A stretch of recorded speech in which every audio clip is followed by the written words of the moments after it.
오늘 맥주 감사주일로 예배를 드리는데 민수기 28장 또 29장 거기에 보면 우리가 드리는 예배 종류에 관해서 말씀을 하십니다. 매일 드리는 예배가 있고 또 일주일에 한 번 드리는 예배. 화면 좀 비춰주실래요? 민수기 28장과 29장 저기에 우리가 드리는 예배 종류가 저렇게 있습니다. 매일 드리는 예배가 있고 또 일주일에 한 번 드리는 예배, 또 한 달에 한 번, 그리고 1년에 한 번 드리는 예배, 민수기 28장과 29장에 우리가 드린 예배를 저렇게 말씀하고 있습니다.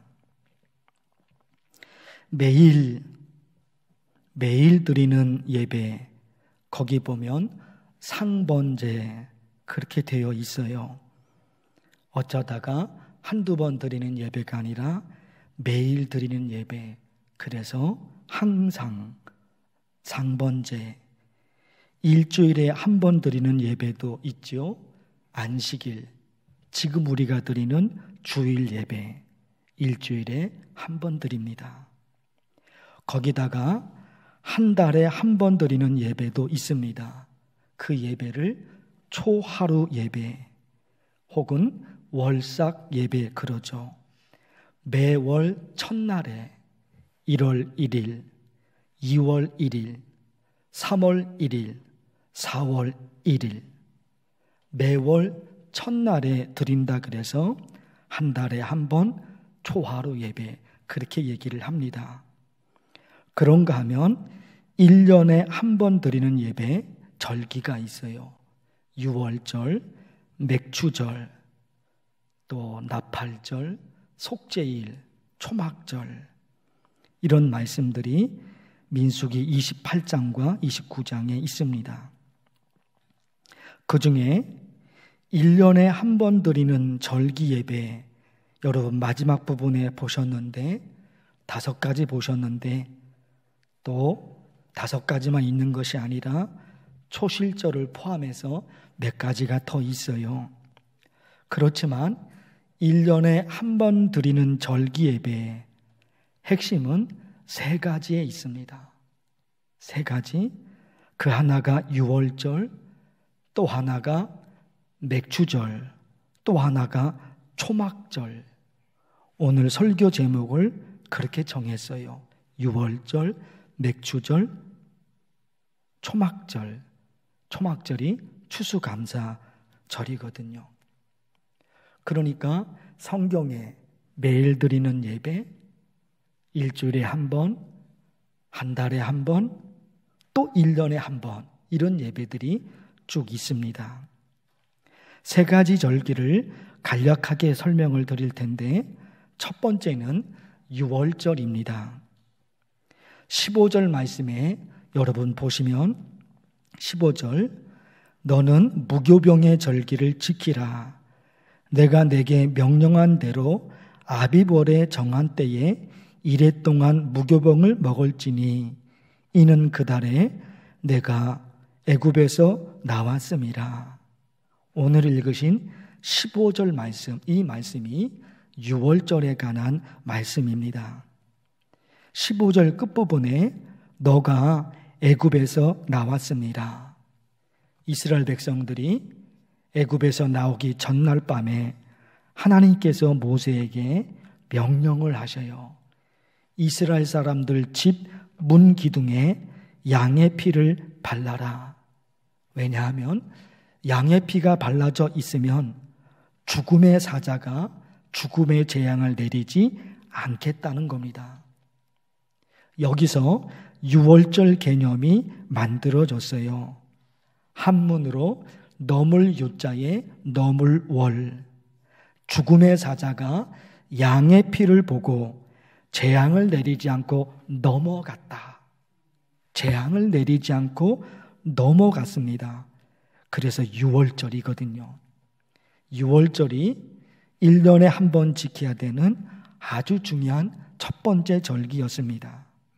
그리고 그 유월절 다음 날부터 7일 동안 누룩을 넣지 않는 빵, 무교병, 없을 무자에 누룩교자, 누룩이 없는 빵을 이스라엘 백성들이 먹어요.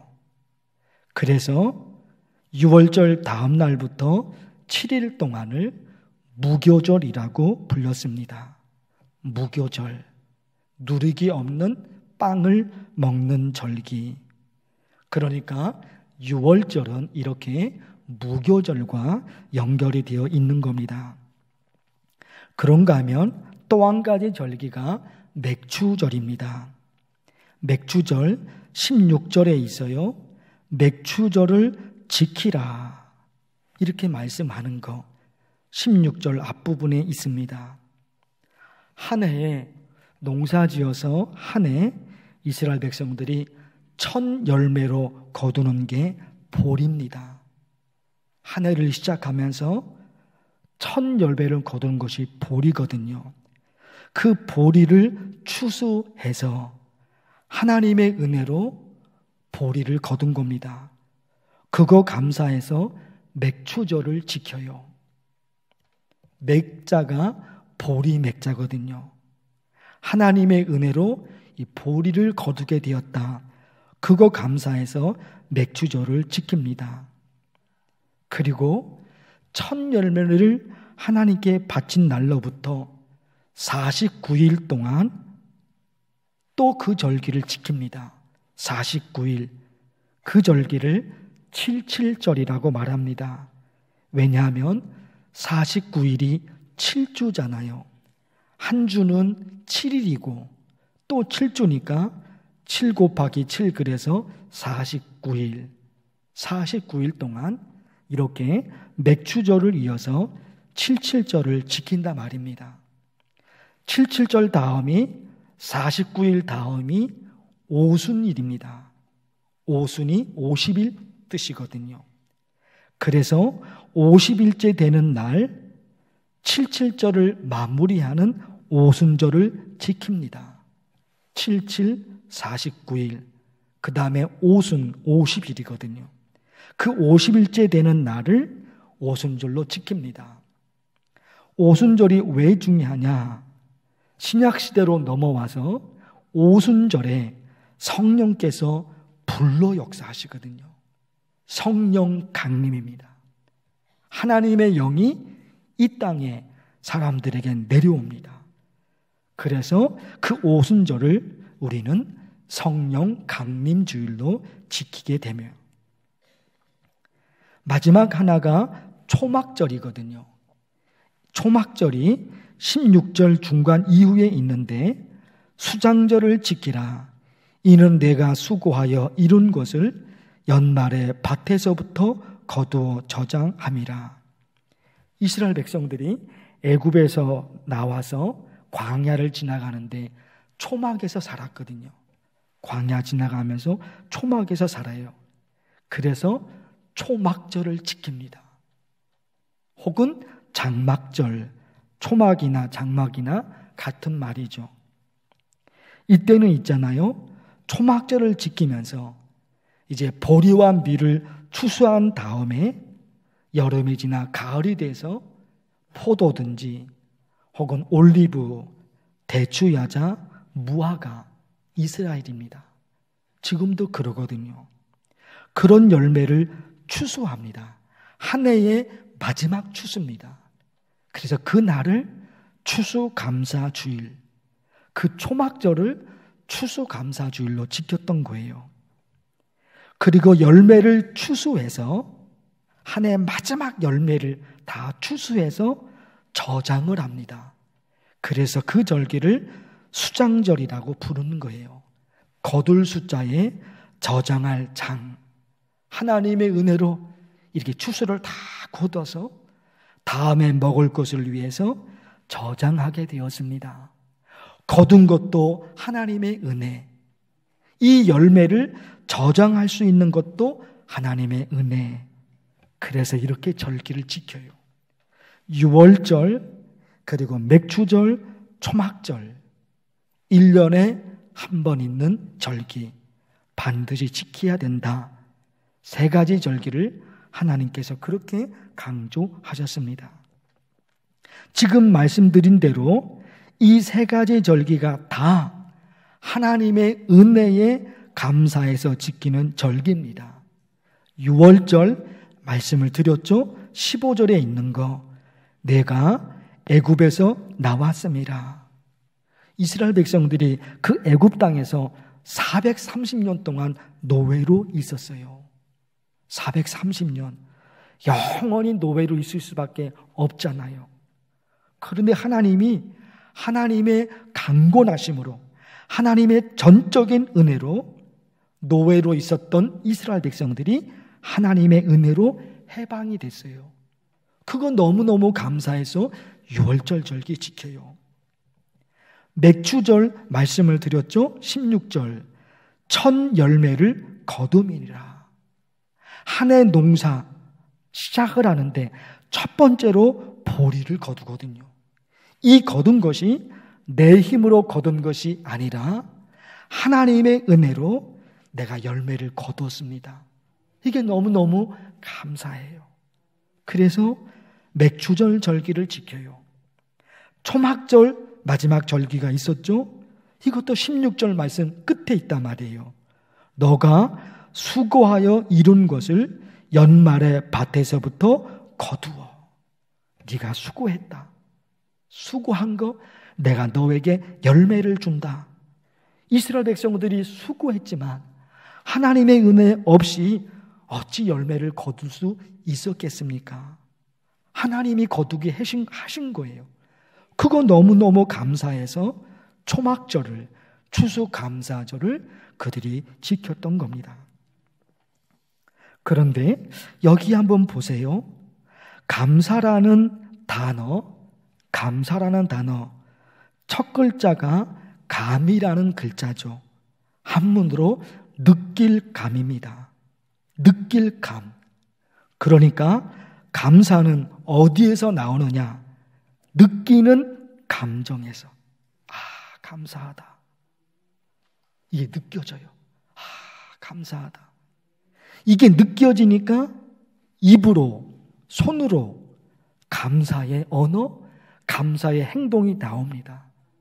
느껴지거든요. 정말 감사하거든요. 감사합니다. 그 언어가 내 입에서 나오고, 그리고 내 손으로 감사의 선물을 드리게 돼요. 그게 감사잖아요. 이러다 보니까 한 가지 문제가, 느끼는 것이 없으면 감사가 나오지 않는다는 거예요. 느낄 감, 감사가 느껴지니까 감사가 나와요. 그런데 또 한편 생각해 보면 감사가 느껴지지가 않아요. 그러면 감사가 나오지 못하는 겁니다. 느껴져야지 감사가 나오는 건데 느껴지지 않으니까 안 되죠. 내 삶에 열매가 많으면, 감사가 느껴져요. 하는 일마다 너무너무 잘 되는 거예요.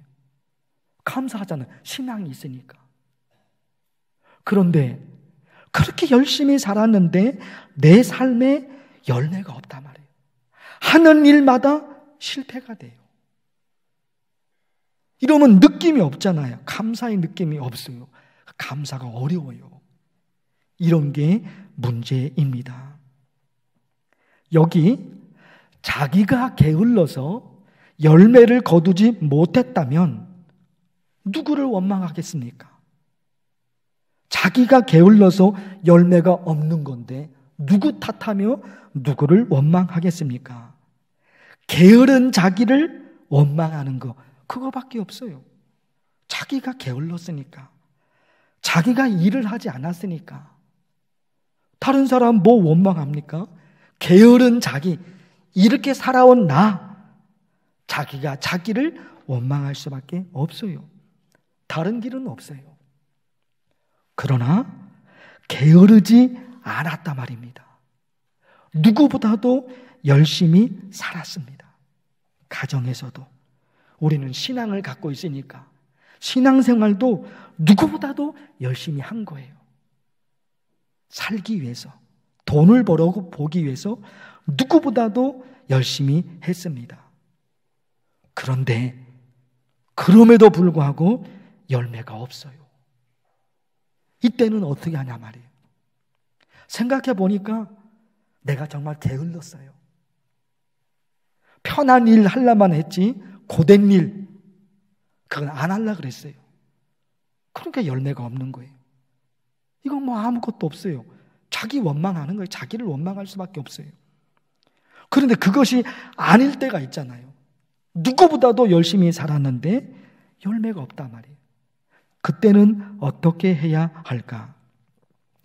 들어보십시오. 이사야 30장의 말씀. 땅이 먹을 것을 내며 곡식이 풍성하고 기름지게 하실 것이며 논과 밭에 있는 곡식들이 풍성한 열매를 맺는다는 겁니다. 내가 열심히 일을 하고 열심히 땀을 흘렸는데 그 결과로 풍성한 열매를 내가 얻게 된다 이거예요. 땅이 먹을 것을 내며 곡식이 풍성하고 기름지게 하실 것이며 곡식과 논과 밭에 있는 곡식이 풍성한 열매를 맺어요. 내가 일한 만큼 돈을 벌어요. 땀을 흘린 만큼 애쓰고 노력한 만큼 내가 돈을 벌어요. 이게 이사야 30장의 말씀이거든요. 그런데 이런 일이 어떻게 된 거냐? 이런 일이 어떻게 된 거냐? 여러분 보십시오. 이사야 30장 앞에 있는 말씀. 너가 땅에 뿌린 종자에, 화면에 있죠? 저게 뭡니까? 너가 땅에 뿌린 종자에 내가 열심히 씨를 뿌린 겁니다. 내가 열심히 일을 한 겁니다. 내가 열심히 일을 한 거예요. 그런데 여러분, 그게 다가 아니에요. 그게 다가 아니에요. 그 다음 말씀 보십시오. 너가 땅에 뿌린 종자에, 그 다음에 뭐가 있습니까? 주께서 비를 주사. 이게 중요한 거예요, 여러분. 이게 중요한 거예요. 너가 땅에 뿌린 종자에 열심히 돈을 벌기 위해서 내가 발버둥을 쳤다니까요. 그게 다가 아니에요, 여러분. 그게 다가 아니에요. 하나님이 비를 주지 않으시면, 하나님이 좋은 날씨를 허락해 주지 않으시면 농부의 수고가 무슨 의미가 있습니까? 어부의 수고가 무슨 의미가 있습니까? 그런데 주께서 비를 주사, 하나님이 좋은 날씨를 주사, 그래서 곡식이 열매 풍성하게 되는 거예요. 이거 잊으면 안 된다니까요, 여러분. 이게 잊으면 안 돼요. 주께서 비를 주사. 이런 기도를 하셔야 돼요. 이런 기도. 하나님, 내가 열심히 땀 흘려 일하겠습니다. 그러나 하나님께서 도와주지 않으시면 나는 열매를 거두지 못합니다.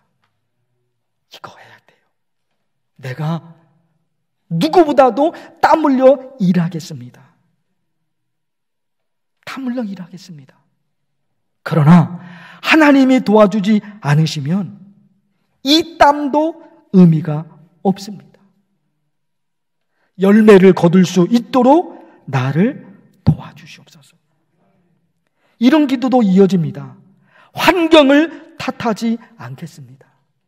너 때문이다. 누구 때문이다. 환경을 탓하지 않겠습니까? 않겠습니다.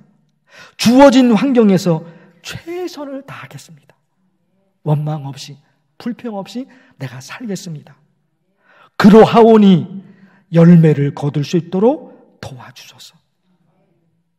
열매만을 바랄 것이 아니라 나도 하나님께 뭔가를 보여줘야 되잖아요. 나도 하겠다는 거예요. 누구보다도 내가 땀 흘려 일하겠습니다. 환경이 어려울 때가 있죠. 나는 환경을 탓하지 않겠습니다. 하나님, 그냥 주어진 환경에서 누구를 원망하고 하고 나 그러지 않겠습니다. 그냥 주어진 환경에서 내가 땀 흘리겠습니다. 그러하오니 내 땀의 열매를 하나님이 만들어 주옵소서. 이런 기도는 어떨까요? 에스겔서 1장 1절의 은혜를 제게 주옵소서. 에스겔서 1장 1절의 은혜를 보세요. 30째 해 넷째 달 초 닷새에 내가 그발강가 사로잡힌 자 중에 있을 때에 하늘이 열리며. 에스겔이 바벨론의 포로로 끌려갔습니다. 땅이 막혔습니다.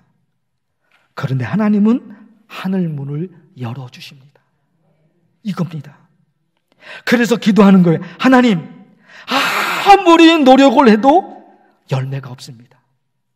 땅이 막혔습니다. 그러나 에스겔에게 하늘 문을 열어주신 것처럼 제게도 하늘 문을 열어 주옵소서. 여러분, 한번 저 따라 이 기도해 보세요. 하나님, 아무리 노력해도 열매가 없습니다. 땅이 막혔습니다. 그러나 에스겔에게 하늘 문을 열어주신 것처럼 제게도 하늘 문을 열어주옵소서. 쉽죠 여러분. 하나님, 이렇게 땀을 흘리면서 살아보려고 발버둥을 치는데 내 손에 열매가 없습니다. 내 손에 열매가 없습니다. 이거 뭐예요? 땅이 막힌 거예요. 땅이 막혀버린 거예요. 그러나 하나님이 에스겔에게는 하늘이 열리는 것을 허락해 주셨잖아요. 그러니 땅이 막혔습니다. 그러나 에스겔에게 하늘 문을 열어주신 것처럼 제게도 하늘 문을 열어주옵소서. 그런가 하면 절기가 있잖아요. 하나님이 이스라엘 백성들에게 이 절기를 지키라고 하신 한 가지 이유가 있어요. 그게요, 교육을 통해서 가르치라는 겁니다. 교육을 통해서 가르치라는 겁니다. 이게 절기입니다. 애굽에서 노예로 있었던 이스라엘 백성들이 해방된 게 그냥 된 게 아니에요. 하나님의 은혜로 된 것이에요. 교육을 통해서 끊임없이 가르치는 거예요. 잊어버리거든요. 이스라엘 백성들이 애굽에서 어떻게 구원받았냐 말이에요. 홍해바다가 어떻게 갈라졌냐 말이에요. 사람은 망각의 존재이기 때문에 그 당시는 어마어마한 거예요. 애굽에 노래 있었는데 하나님의 전적인 은혜로 구원받았어요. 아니, 그것도 있지만 홍해바다는 뭐냐 말이에요. 그 순간만큼은 어마어마한 거예요. 하나님이 살아계시는구나, 어마어마했던 거예요. 그런데 사람은 망각의 존재거든요. 시간이 흐릅니다. 1년이 지납니다. 2년이 지납니다. 10년이 지납니다. 그 홍해바다의 기적을 잊어버려요. 그래서 이 6월절 절기를 해마다 지킴으로써 대를 지어서 1년이 지나 2년이 지나 10년이 지나 100년이 지나 1000년이 지난다 하더라도 매년 6월절 절기를 지키거든요. 그러면서 그 1000년 전에, 그 2000년 전에 역사하셨던 하나님의 은혜를 이스라엘 후손들이, 자녀들이 되새기는 거예요. 그 절기를 지킴으로 교육을 통해서 또다시 하나님의 은혜를 알아요. 보리를 거두었습니다. 포도를 거두었습니다. 이것이 그냥 된 것이 아니라 하나님이 좋은 날씨를 주셔서 우리가 열매를 거두었습니다. 이스라엘 백성들에게 해마다 교육을 통해서 그들 그 사실을 잊지 않도록 교육을 통해서 가르치라는 거예요. 김동호 목사님, 제가 설교를 자주 듣는데 그 목사님 설교를 듣고 저도 한번 자료를 찾아보고 좀 봤어요. 의미가 있어요. 식물은 교육이 필요 없습니다. 식물은 교육이 필요 없어요. 씨를 뿌리면 씨가 자랍니다. 왜냐? 그 씨 속에 모든 유전자 정보가 들어가 있기 때문에 씨를 심으면 그 씨가 유전자 정보에 의해서 그냥 자라난다 말입니다. 물론 곡식 같은 경우는 농부가 좀 가꾸어야죠. 잡초도 제거해주고 곤충도 잡아줘야 되고 때로는 약도 치고, 그러니까 식물에게도 농부의 돌봄이 필요하기는 해요. 그러나 농부가 식물에게 가르치는 건 아니잖아요. 식물에게 교육하는 건 아니잖아요. 그러나 식물에게는 교육이 필요 없는 거예요. 그러나 동물은 식물과 다르게 약간의 교육이 필요하다 말입니다. 어미가 새끼를 낳습니다. 그러면 어미가 새끼에게 젖을 먹이고 조금 자라면 사냥해서 어미가 동물을 잡아오면 그 살코기를 어미가 새끼에게 줍니다. 계속 그게 반복이 되는 게 아니잖아요. 나중에는 이 새끼가 자라면 자기 스스로 먹이를 구해야 되거든요. 자기 스스로. 언제까지 어미 동물에게 매달리지는 못하잖아요. 그러니까 어미가 어떻게 합니까? 그 새끼들을 데리고 숲으로 가서 어미가 어떻게 사냥하는지 보여줍니다. 그게 교육이거든요. 교육입니다. 어미가 어떻게 해서 먹이를 구하는지 그 새끼들로 하여금 보게 합니다. 그리고 나중에는 그 어미의 사냥에 새끼들이 동참할 수 있도록 실제로 같이 합니다. 그래서 그 새끼 동물이 사냥하는 법을 교육을 통해서 배워서 그 나중에 살게 되는 거예요. 어미로부터 그런 교육을 받지 못하면 그 동물은 야생에서 못 삽니다. 그냥 죽습니다. 그 목사님께서 정글북 동화책 얘기를 하셨는데, 아이를 정글에서 잃어버렸는데 늑대들이 길렀어요. 이게 동화책에만 있는 것이 아니라 실제로 여러 건이 있어요. 저도 한번 자료를 찾아봤는데 1867년 인도에서 늑대 사냥꾼들이 늑대를 사냥하다가 그 늑대 무리들 속에 한 남자아이가 있는 것을 발견합니다. 한 남자아이가 있어요. 그런데 사람인데 모든 행동과 모든 것은 늑대입니다. 늑대처럼 기어다니고 울음소리도 늑대 울음입니다. 가깝게는 2017년 원숭이들과 함께 살고 있는 여자아이를 발견합니다. 원숭이들과 함께 살고 있어요. 여자아이인데 모든 행동이 원숭이입니다. 팔도 원숭이, 다리도. 울음소리도 원숭이 울음소리예요. 원숭이 소리예요.